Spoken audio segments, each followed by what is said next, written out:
Google Analytics 2020 continues. This is where we show marketing professionals and newcomers how to use and monitor website traffic.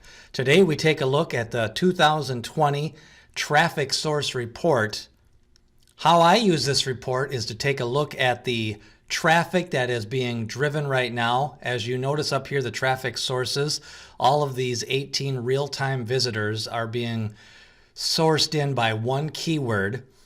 And if you want to see the breakdown of the traffic, it has it in this handy little chart here.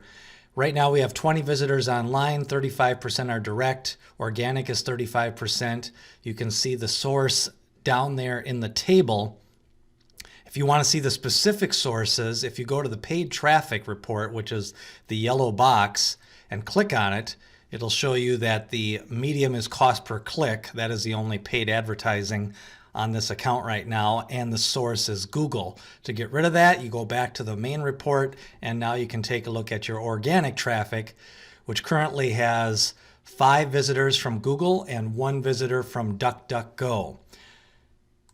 The key to the traffic source report is that this shows traffic in real time, as we're still in that section of Google Analytics, but it is a way for people to monitor where their traffic is coming from. If you're running some paid campaigns, you can see in real time what pages they're visiting and how many people are on your website at any given moment.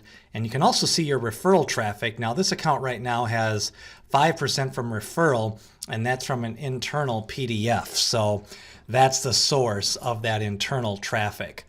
That's a look at the Traffic Source Report. Don't forget to take a look at our Overview and Locations Report.